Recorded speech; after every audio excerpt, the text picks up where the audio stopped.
Live from New Delhi, you're watching DD India News Hour, India's voice to the world. I'm Abhishek Mahajan. Coming up in the next hour. Donald Trump says US will be leaving Iran in 2 to 3 weeks and that deal with them is irrelevant. Iran threatens US businesses in the region starting Wednesday.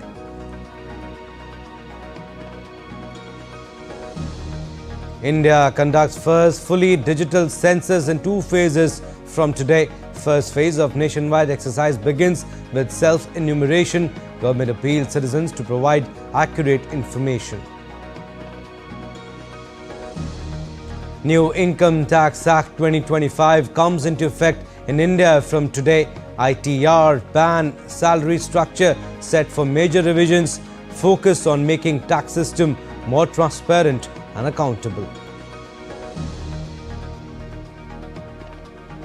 NASA to launch 4 astronauts to moon on a crewed lunar flyby mission for first time in 50 years. NASA says weather looks good.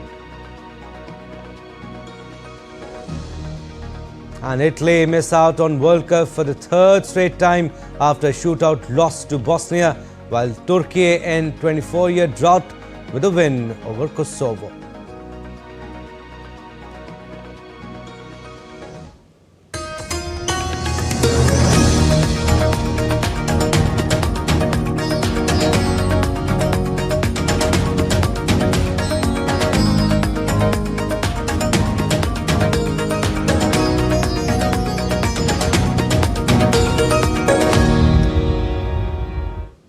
All right, we'll start with the news just coming in. Kuwait Civil Aviation Authority said the Gulf States International Airport was under an Iranian drone attack early morning that led to a large fire at fuel tanks.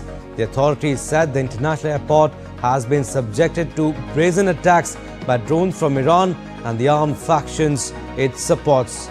The spokesman for the General Authority of Civil Aviation said fuel storage tanks were targeted, resulting in a large fire at the site, reporting no casualties. So major escalation coming in at this hour. Confirmed reports that Kuwait's international airport has come under attack, a drone attack to be precise, with authorities blaming Iran and allied armed groups. The fuel storage tanks at the airport have been reportedly hit.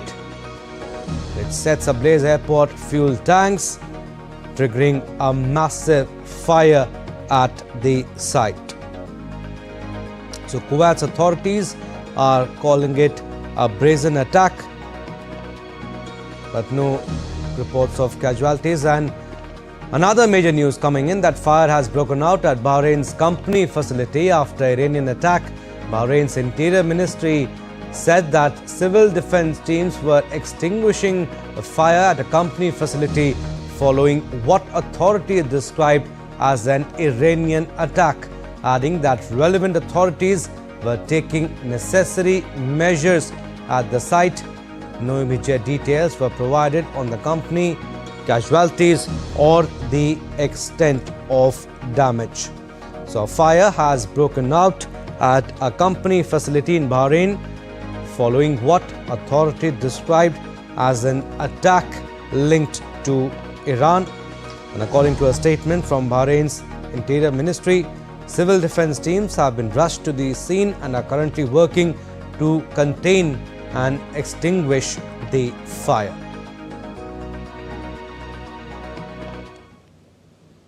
And President Trump said on Tuesday that the US could end its military campaign against Iran within 2 to 3 weeks. The declaration was Trump's clearest to date when he intends to soon end a month-long war that has reordered the West Asia. Trump added that Tehran does not have to make a deal with Washington to end the conflict. Instead, Trump said the requirement for winding down the operation was that Iran be put into the Stone Ages without the ability to soon acquire a nuclear weapon.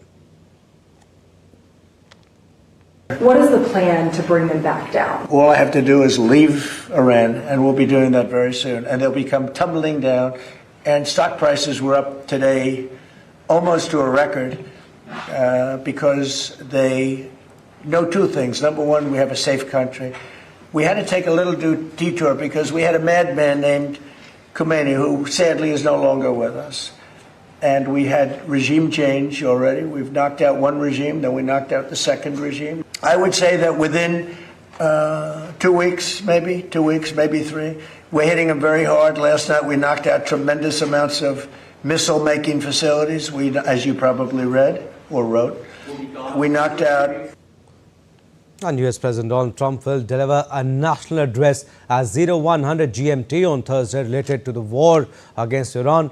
White House Press Secretary Caroline Leavitt said on Wednesday that President Trump will address the nation on the ongoing conflict with Iran on Wednesday night. Her post came shortly after Trump told reporters in the Oval Office on Tuesday evening that US forces could leave Iran in 2 or 3 weeks. And Israeli Prime Minister Benjamin Netanyahu said Israel would press ahead with its military campaign against Iran. Speaking in a video address, Netanyahu said on Tuesday that Israel is forging new alliances with important countries in the region to counter what he described as the Iranian threat. Netanyahu did not specify which countries were involved or give further details. Not only have we strengthened our alliance with the United States, we are also forging new alliances with important countries in the region against the common Iranian threat. And I hope that soon, citizens of Israel, I can tell you more about those important alliances. As the US-Israeli war on Iran enters 5th week, the war has also revived conflict between Israel and the Iran-backed Lebanese group Hezbollah. At least 8 people were killed and 24 wounded in 2 Israeli strikes in the Beirut area in attacks that hit vehicles and Beirut's southern outskirts and in an area just south of the capital. Israel's military said on Wednesday it carried out 2 separate strikes targeting a senior Hezbollah commander and another senior member of the Iran-aligned group in the Beirut area. It did not identify them or say whether they had been killed. And Syrian state television reported that explosions heard in Damascus were the result of Israeli air defenses intercepting Iranian missiles. A weather station's radar and building in the Iranian port of Bushehr were put out of service on Tuesday after being hit twice in US-Israeli attacks. The Mubarke steel plant in the central city of Isfahan was attacked for the second time in a week. And to give us the latest on the West Asia situation, we are joined by DD India's Shubhendu Ghosh from New Delhi.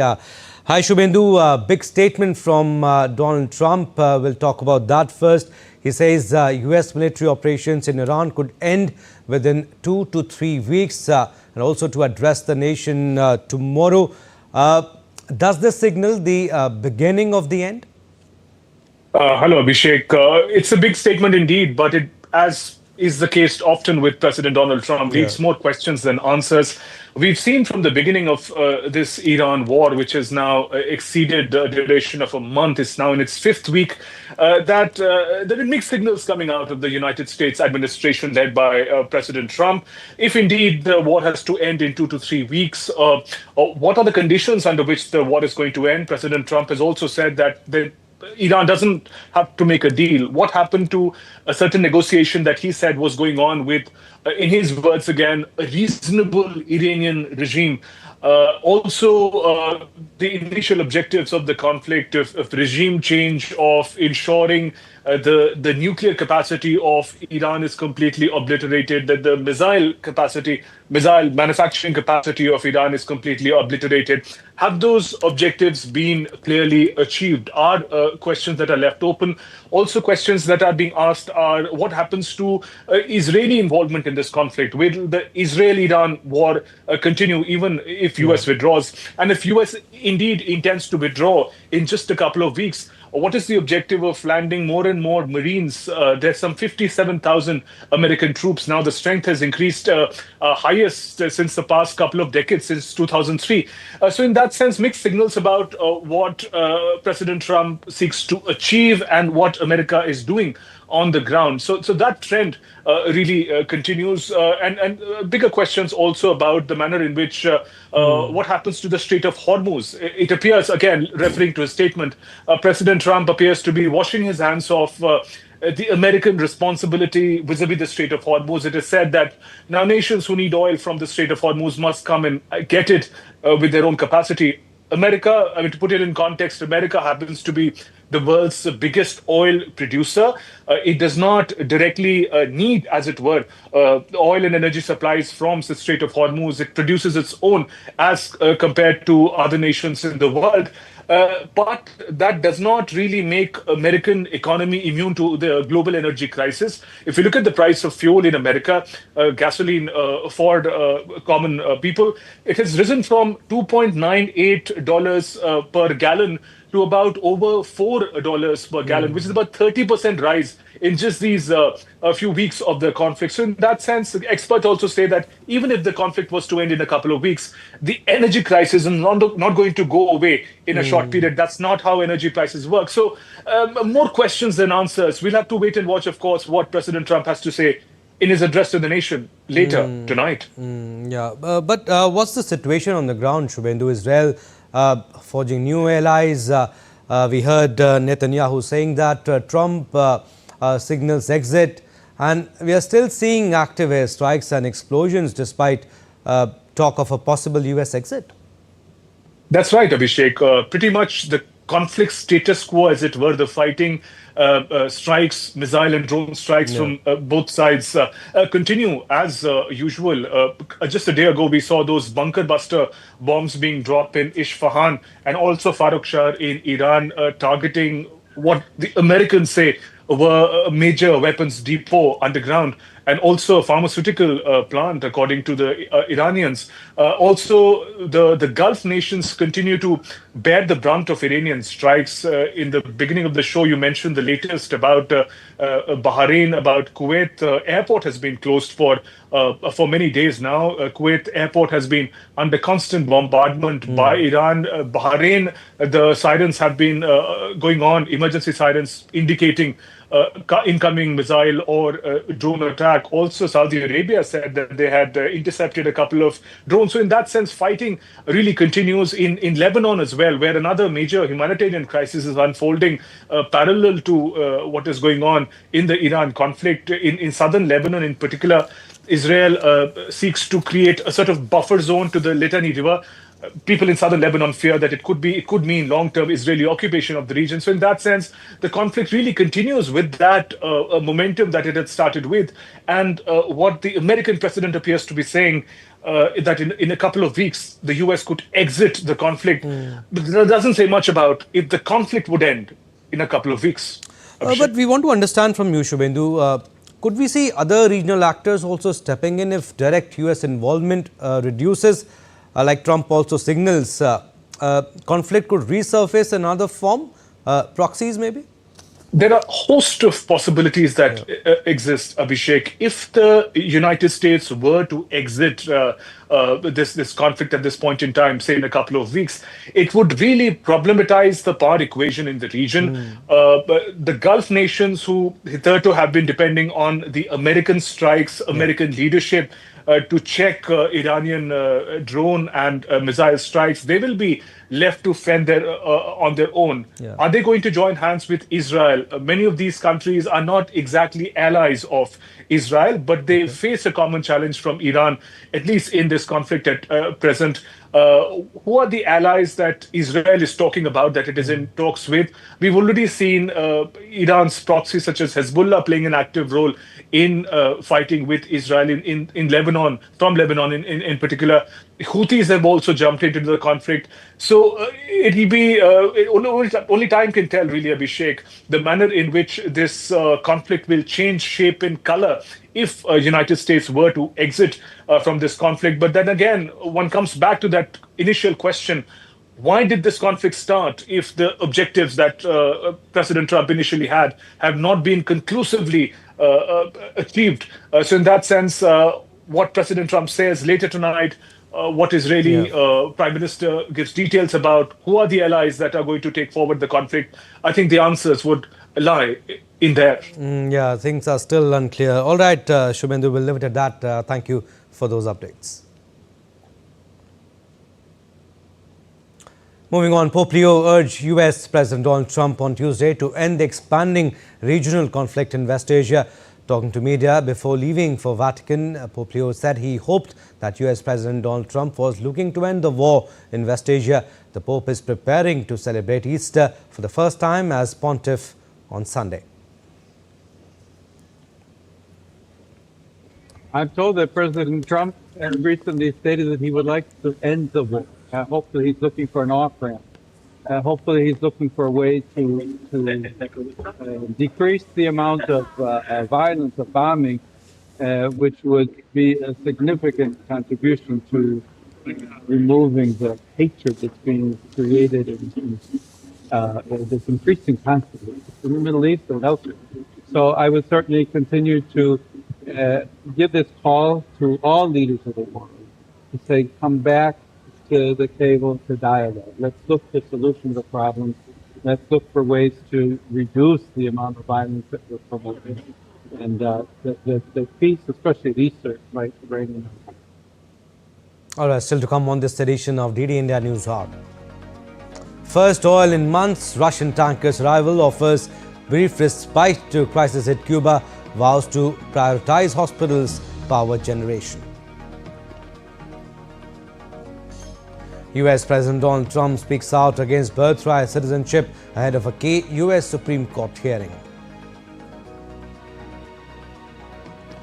And Australia may sue platforms over under 16 ban, while French Senate approves social media ban for children under 15.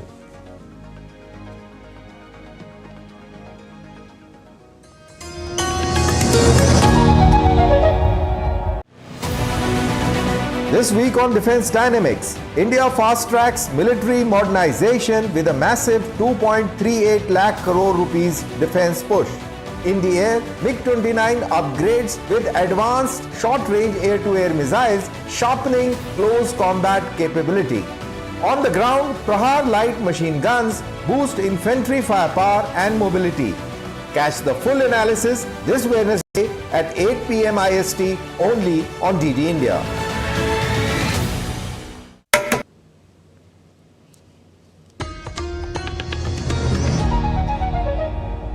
Welcome back. You're watching DD India News Hour. I'm Abhishek Mahajan. Some more stories. US Secretary of State Marco Rubio said on Tuesday that the United States is going to have to re-examine its relationship with NATO once the war against Iran has concluded. In an interview to Fox News, Rubio lashed out at NATO allies amid the escalating Iran war, calling out a lack of support as betrayal. Rubio's remarks come as the United States signals it is making faster than expected progress in its military campaign against Iran. Tensions have surged after several European and global partners refused to join US efforts in securing the Strait of Hormuz. An Iranian-led drone strikes have targeted critical infrastructure, shipping and military assets, creating significant instability and fear. These attacks aim to overwhelm defense systems, forcing reliance on costly countermeasures to combat low-cost threats. Now, Greece's shipping ministry held a disaster response training exercise on Tuesday that simulated drone strikes on a tanker and resulting in an oil spill. The exercise was part of preparation for responding to increased challenges affecting shipping, supply chains and energy transport.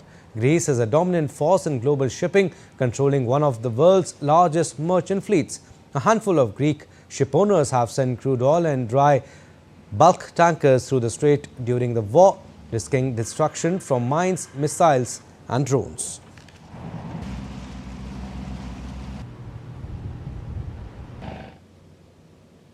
And as US President urges European allies to support military efforts to reopen the Strait of Hormuz, several key NATO members are pushing back, highlighting differences not just over strategy but also over the very purpose of the alliance. Now, the European Union is considering reviving energy crisis measures it used in 2022 when Russia slashed gas deliveries to address the unfolding disruptions to energy markets caused by the Iran war. Speaking after a virtual meeting of EU countries' energy ministers to discuss their response, EU Energy Commissioner Dan Jorgensen said the plans included proposals to curb grid tariffs and taxes on electricity. Jorgensen said the Iran war could likely cause a prolonged disruption to energy markets. That since we don't know how long this crisis will last and since we don't know how deep it will be, we are also preparing different opportunities and possibilities that look more like the ones we used under the crisis in 22. It's very important to underline that it will not be short, because even if there was a peace tomorrow, there would still be consequences, because energy infrastructure in the region has been ruined by the war. And the war in Iran and the effective closure of the Strait of Hormuz has seen fuel costs rise sharply in the past month. The disruption expected to have a lasting impact on prices. Governments around the world have begun introducing measures to limit the impact on consumers and the economy. Indonesia implemented measures effective from Wednesday to counter soaring energy prices and supply disruptions linked to the US-Israeli war on Iran. Among the changes being introduced, the government will implement a work-from-home policy every Friday for civil servants except health and security sectors. The government will also limit fuel sales at 50 litres per day per car. The government estimates the measures, which enter into force Wednesday and are to be reviewed every 2 months, would save between 7.1 to 7.6 billion US dollars.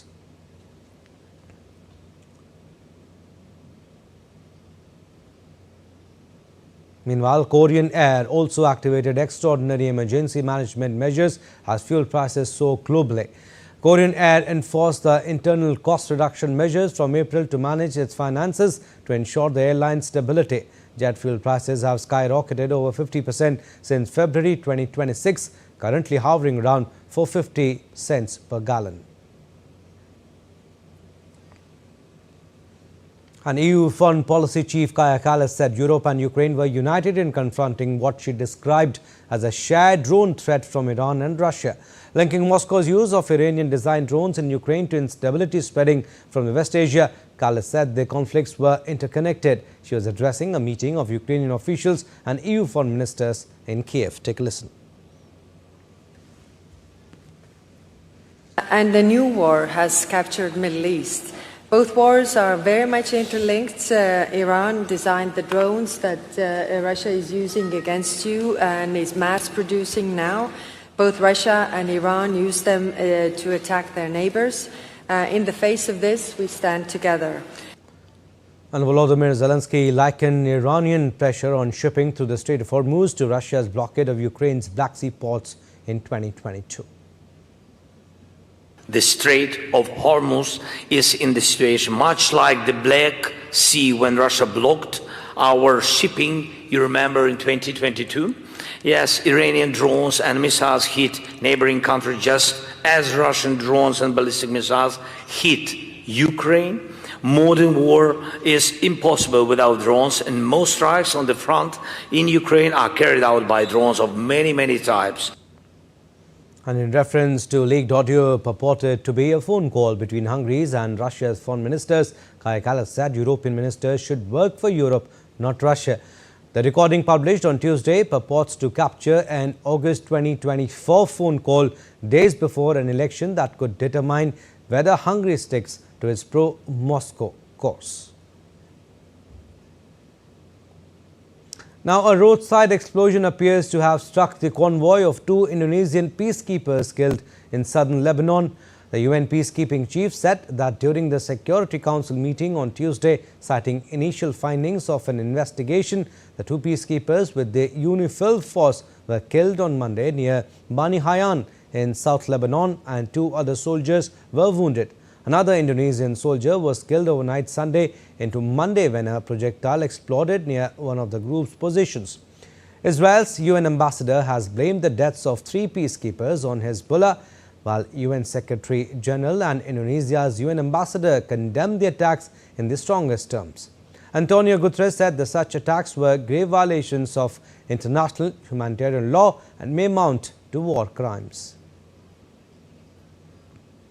Preliminary findings regarding the incident in Bani Hayan, which took place on March 30th, which is yesterday, in which 2 peacekeepers were killed, indicate that a roadside explosive struck the convoy of our Indonesian colleagues.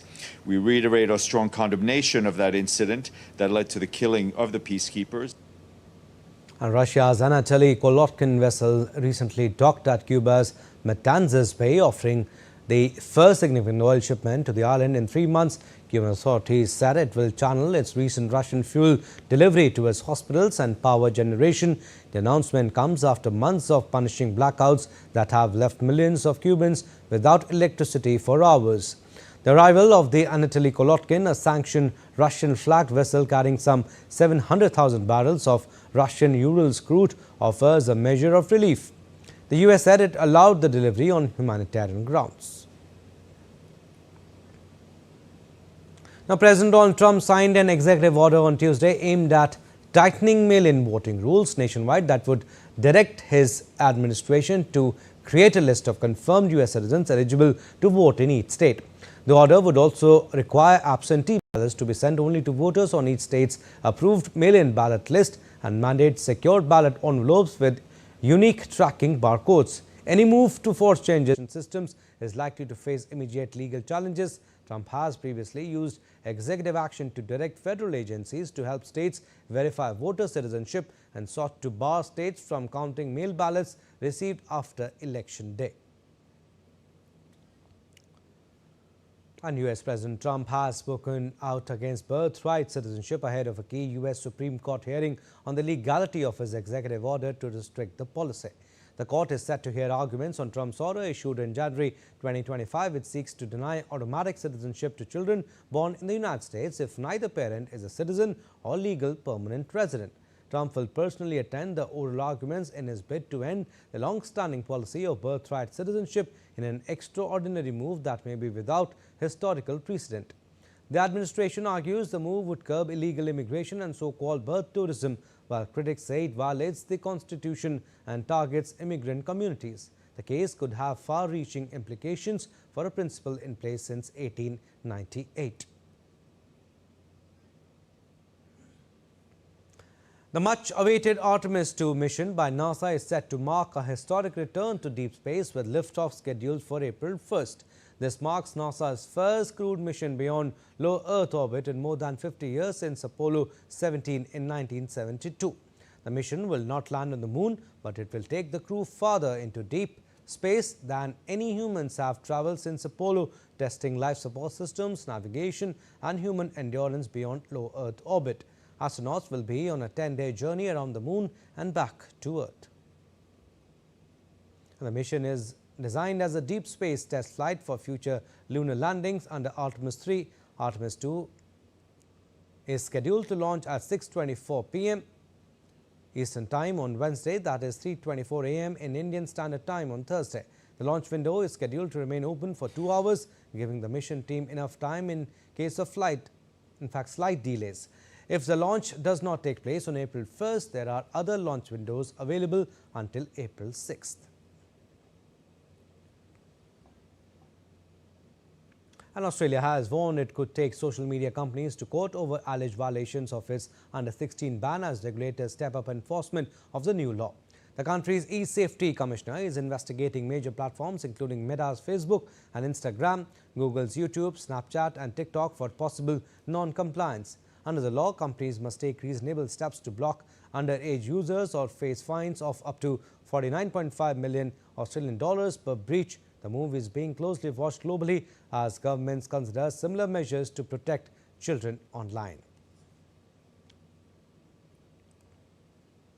And French senators has approved a draft law that aims to ban social media access for children under the age of 15. France joined countries around the world in considering a move unpopular with many teenagers but supported by some parents and teachers. But while the legislation was adopted in the lower house of parliament as a blanket ban, senators amended the text at committee level, saying they want to block access only for platforms that are considered harmful for children.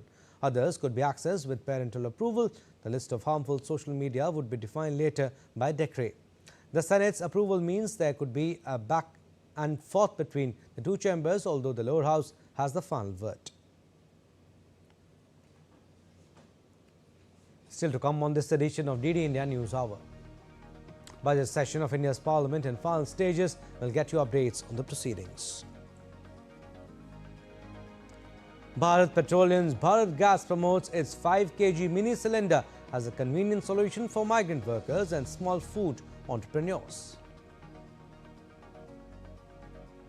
Also, a special conversation with veteran Hindi filmmaker Imtiaz Ali after the break.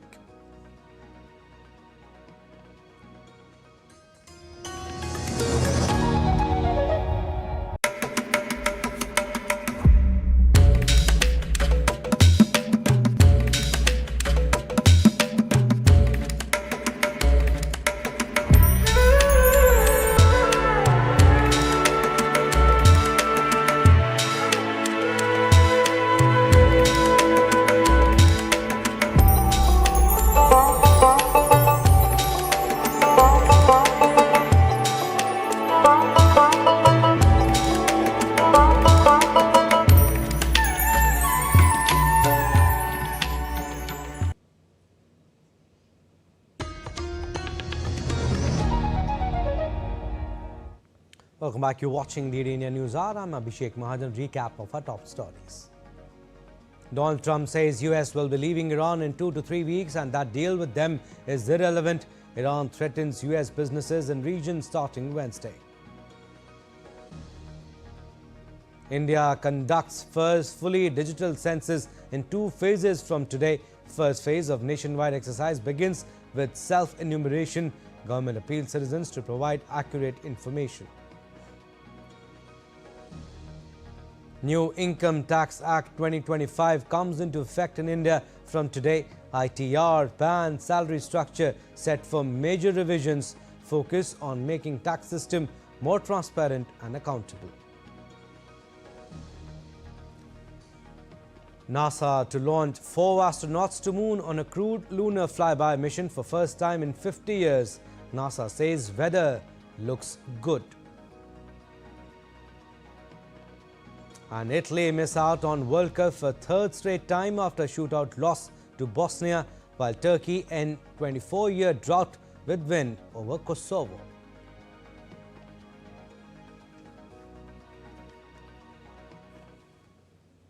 Now, the country's new Income Tax Act 2025 is set to come into effect from 1st April 2026, that is today.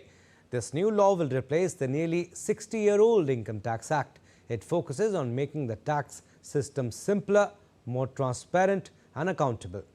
Finance Minister Nirmala Sitharaman has instructed the Income Tax Department to treat taxpayers as partners in the nation's development under the new law. The new tax regime coming into effect from April 1st marks a major and historic reform in the country's tax system.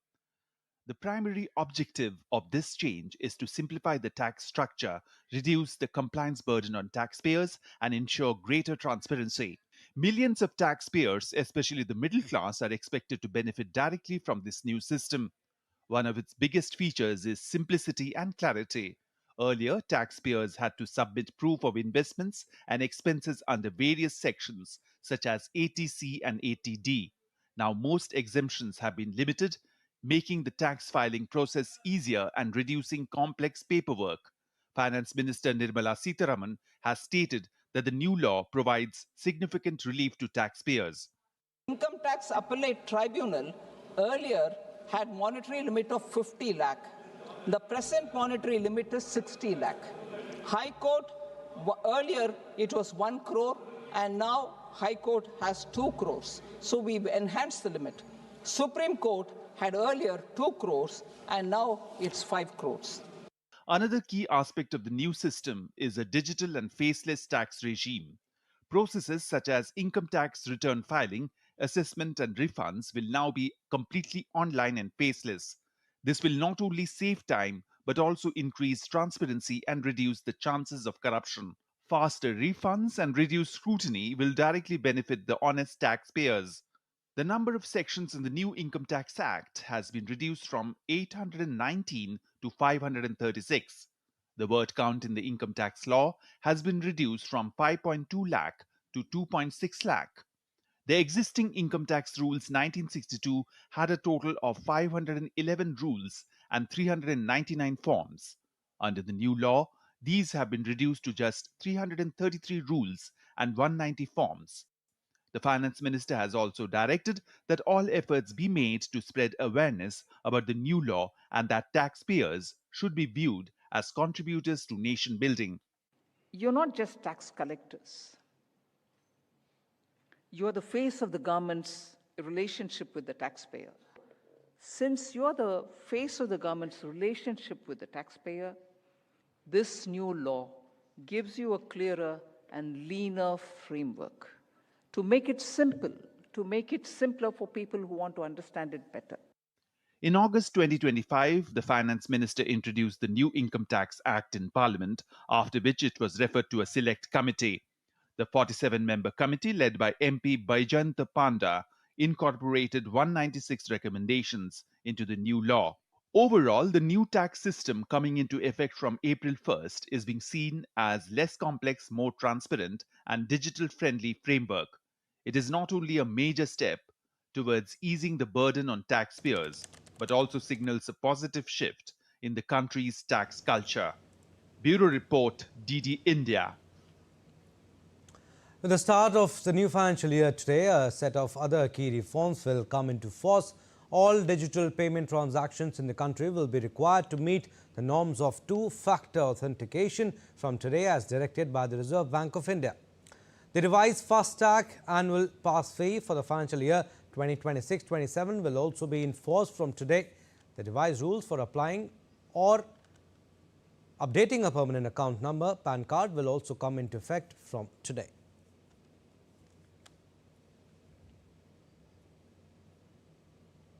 All right, DD India's Ajay Mishra joins us for more on this. Ajay, with the new financial year kicking in today, how significant is this shift from the Income Tax Act 1961 to the Income Tax Act 2025? Please make it simpler for us. Yeah, Abhishek, thanks very much. Welcome to this new financial year. And the new IT Act, which is going to be effective from today, there is no change in the tax slabs. Both old and new regime is continued for the taxpayers as such. But from this financial year, the budget has proposed that the income up to 12 lakh rupees and 12.75 for those who enjoy the standard deduction for the government salaried class people. There will be no tax up to the income of 12.75 lakhs. The benefit will be given to the taxpayers from this financial year onwards. So that's very important to understand, that the both old and new tax regimes are continuous. There is no change in the tax slab.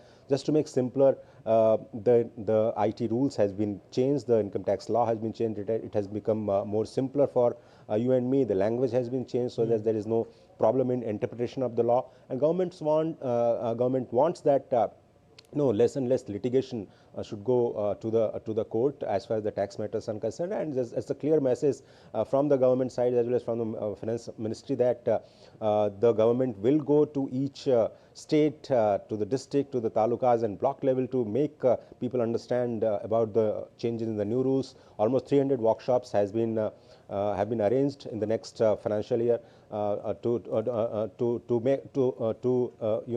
send the message of this new income tax law to the each and every nook and corner of the country. Going forward, we understand that government has given the clear message to the tax department that the common citizen should be treated as a partner in the nation's progress, and they should be treated as a important stakeholder in the entire tax collection process. So the things are going to be simpler, compliance are going to be better, and the rules are going to benefit for salaried class in general, so to say. Okay. Also, Ajay, what does this overhaul signal about the government's broader approach to tax reform and compliance?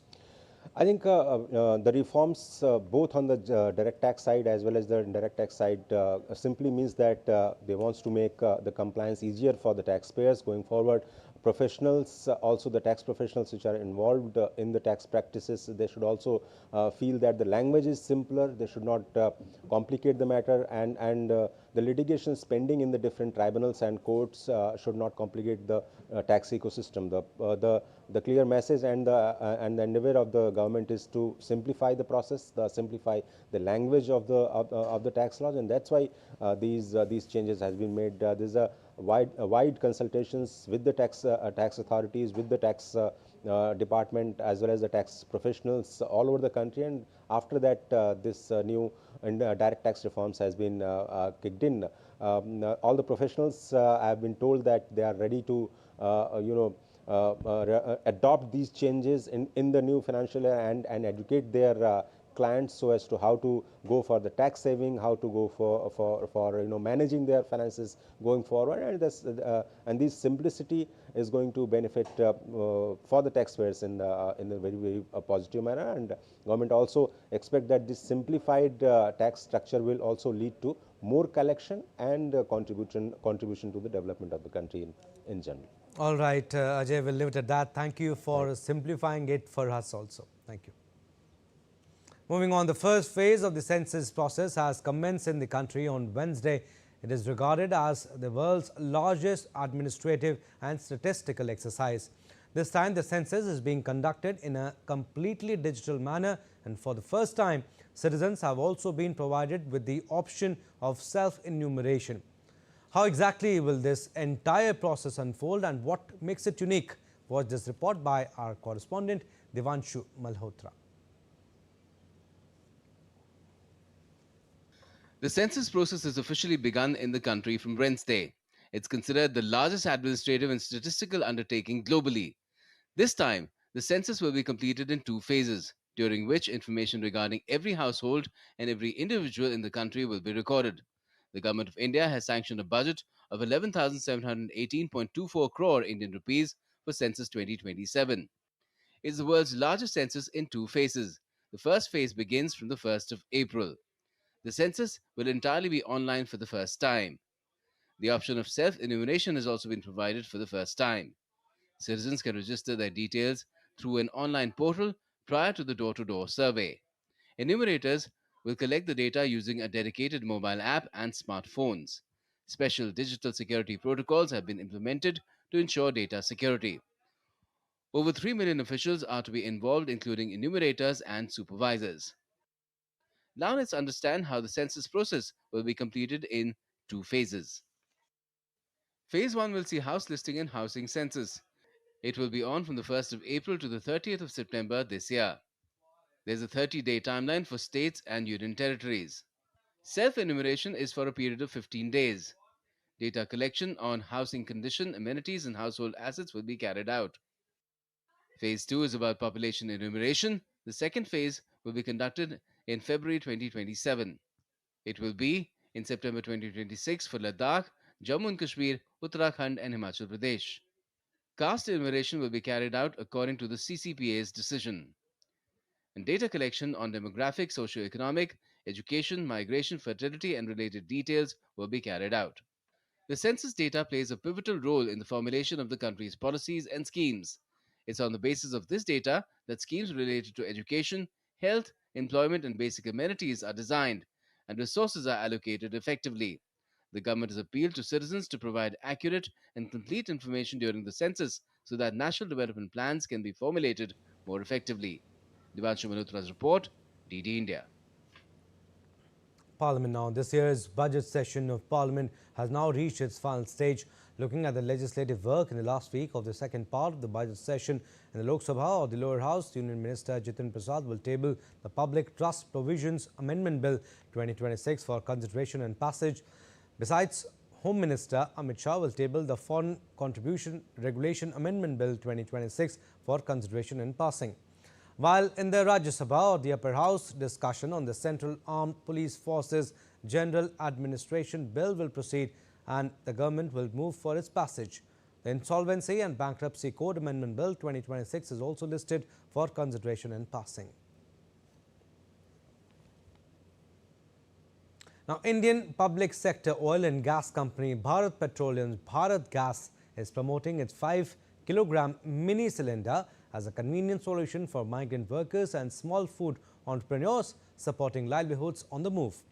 Lightweight, portable and easy to use, the Bharat Gas Mini helps small vendors operate without the burden of heavy equipment, enabling them to run businesses like tea stalls and food outlets more efficiently.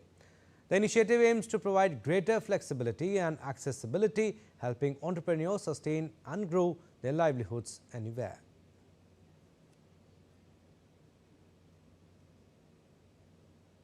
And Indian badminton player Saina Nehwal has urged people not to believe in rumours about fuel shortages assuring that petrol, diesel and LPG are available in sufficient quantities across the country. She also appealed to the public to remain calm, avoid unnecessary rush at fuel stations and rely only on verified information. ईंधन की कमी को लेकर फैलाई जा रही अफवाहें पूरी तरह से गलत है। पेट्रोल, डीजल और एलपीजी पूरे देश में पर्याप्त मात्रा में उपलब्ध है। आपूर्ति व्यवस्था सुचारू रूप से चल रही है। ईंधन की सप्लाई निरंतर और स्थिर है। पंपों पर अनावश्यक भीड़ लगाने की कोई आवश्यकता नहीं है। कृपया शांत रहें और केवल सही जानकारी पर ही विश्वास करें। And news now from the world of entertainment. The last day of the International Film Festival Delhi was a celebration of cinema at its finest. Festival director Rakesh Prakash Mehra and filmmaker Imtiaz Ali shared their craft with audiences, while India's Oscar-winning producer Guneet Monga shared her journey of becoming a producer. Curtains were drawn at the week-long festival, but a legacy has just begun. DD India's Tanvi Taneja reports.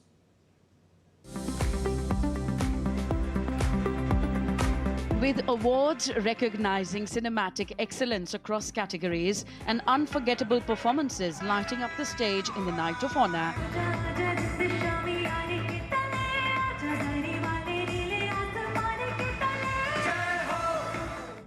IFFD proved that Delhiites deserved a global film festival of their own for long. Held at Bharat Mandapam, this iconic finale brought together filmmakers like Anupam Kher, Imtiaz Ali, Rakesh Prakash Mehra, Akhil Satya, among others on Tuesday.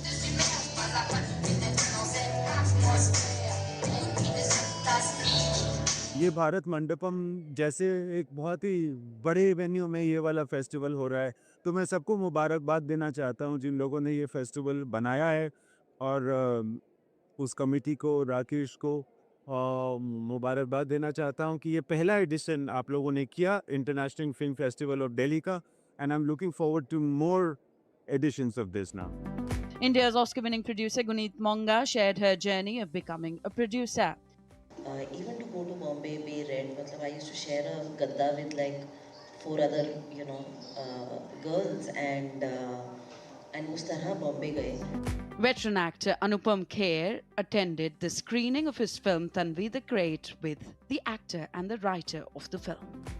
हमारे लिए बहुत सौभाग्य की बात है कि कल हमारी फिल्म तन्वी द ग्रेट को बेस्ट डायरेक्टर और बेस्ट डेब्यू एक्ट्रेस का अवार्ड मिला शुभांगी जी को। लोग बहुत तरीके से, अलग अलग तरीके से इसको अप्रिशिएट कर रहे हैं, क्योंकि साहस की कहानी है, जोश की कहानी है, उम्मीद की कहानी है, कंपैशन की कहानी है, और भारतीय सेना की कहानी है, न्यूरो डाइवर्जेंट लोगों की कहानी है।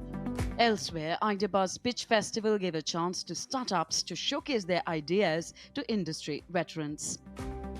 As the final applause echoed, one message stood clear. This was not the end of a film festival, it was the beginning of a movement in world cinema. This is the beginning. Yeah. So in the closing ceremony yesterday, my closing remark was, this is just the beginning.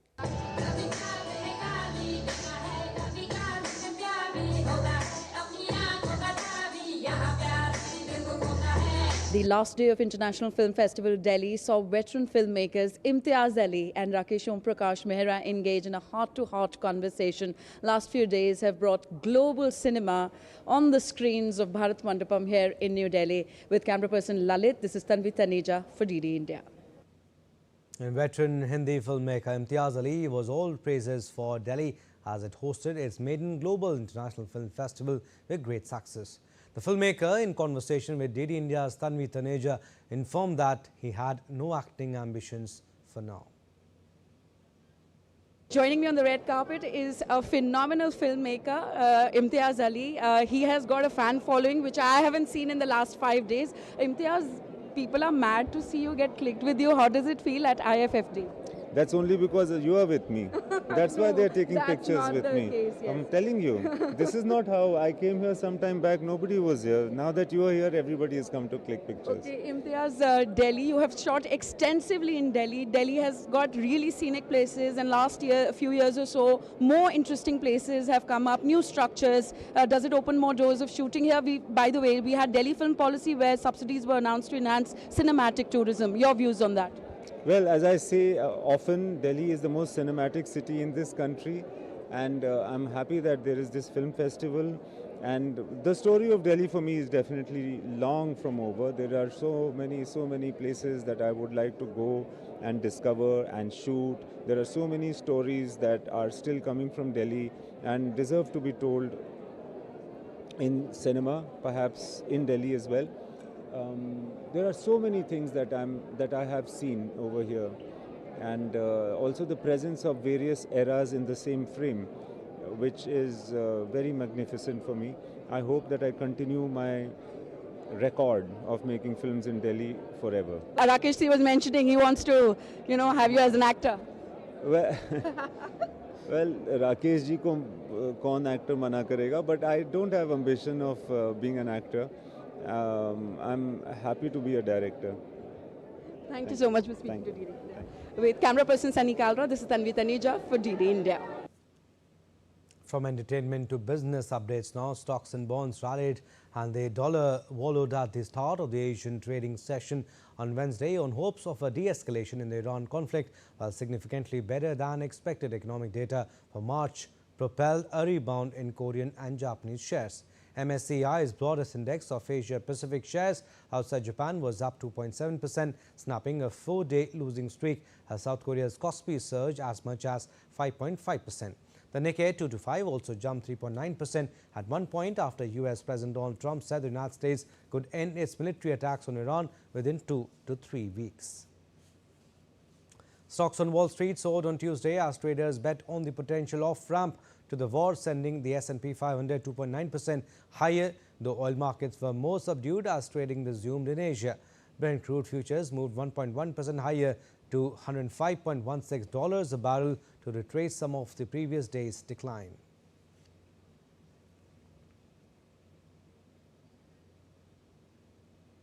Sports now in football. At the 2026 FIFA World Cup qualifiers, Italy's exile has continued after a dramatic playoff defeat, losing 4-1 on penalties to Bosnia and Herzegovina following a 1-1 draw in Zenica. The four-time champions have now missed 3 consecutive World Cups, with their last appearance coming in 2014, marking a prolonged slump for one of football's most successful nations. Turkey has qualified for the World Cup, ending a 24-year wait with a 1-0 win over Kosovo as Kerem Aktürkoğlu scored the decisive goal in the 53rd minute. The victory in Pristina seals Turkey's return to the global stage for the first time since 2002, where they will face Australia, Paraguay and United States in the group stage. Also, the Democratic Republic of Congo has also booked their spot, ending a 52-year wait with a 1-0 extra-time win over Jamaica. Axel Tuanzebe scored his first international goal to secure qualification, marking DR Congo's first World Cup appearance since 1974. They join 9 other African nations and will face Portugal, Colombia and Uzbekistan in Group K.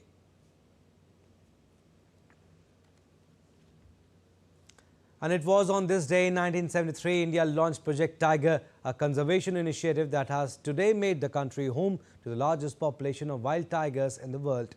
The next report talks of the significance of this unique conservation effort to conserve the tiger. India today stands as the safest home for tigers, with more than 70% of the world's tiger population thriving in its forests.